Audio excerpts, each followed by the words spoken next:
ভারতের একটা রাজনৈতিক দল হুমকি দিয়েছে বাংলাদেশ এবং ইন্ডিয়া সিরিজ, এই ব্যাপারটা নিয়ে স্যার আপনার কিছু ভাবছেন কিনা? না, এরকম থাকে সবসময়, সব দেশের খেলাতে এরকম প্রায় অন অ্যান্ড অফ থাকে, কিন্তু আমার মনে হয় না সেটা বড় একটা থ্রেট। আমাদের যেভাবে ট্যুর অ্যারেঞ্জমেন্ট করা আছে আমরা সেভাবে যাবো। ইন্ডিয়া আগের তুলনায় বাংলাদেশকে আরও সমীহ করবে, আর একটু প্ল্যান্ড ওয়েতে খেলার চেষ্টা করবে। আগে হয়তো যতটা যেভাবে বাংলাদেশে দেখতে সেভাবে দেখবে না। আমার মনে হয় যে বাংলাদেশের জন্য ইন্ডিয়া তুলনামূলক একটু শক্ত প্রতিপক্ষ।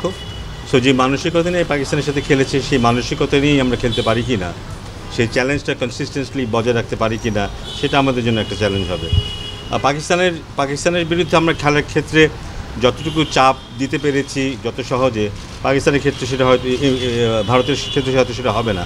সেখানে আমাদের আরও কনসিস্টেন্ট হতে হবে, আরও ধৈর্যের পরিচয় দিতে হবে, বাট আত্মবিশ্বাসটা খুব জরুরি।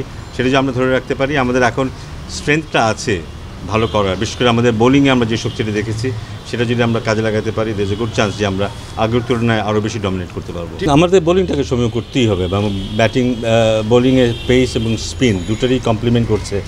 সো উইকেট বানানোর ক্ষেত্রে আগে ওদের যে অ্যাডভান্টেজ নেওয়ার ব্যাপার ছিল, ওদের পেস অ্যাটাক অত্যন্ত সমৃদ্ধ, সেটাকে মাথায় রেখে ওরা পেস উইকেট করতে পারতো। বাট সেটা যদি করে, আমাদের পেস অ্যাটাকটা আছে, কিন্তু ওরা যদি স্পিনেও যেতে চায়, আমাদেরও স্পিনাররা আছে যারা যথেষ্ট কনফিডেন্স বোলিং করছে।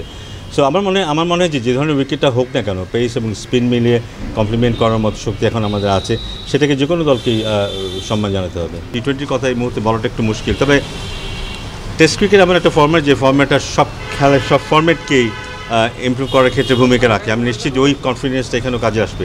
ইনজুরির সমস্যা নেই, আমি যতটুকু জানি। আশা করছি যে ফুল টিমকে পাওয়া যাবে। সাকিব কাউন্টি খেলতে গেছে, বাকি সবাই অ্যাভেলেবল থাকবে আশা করছি।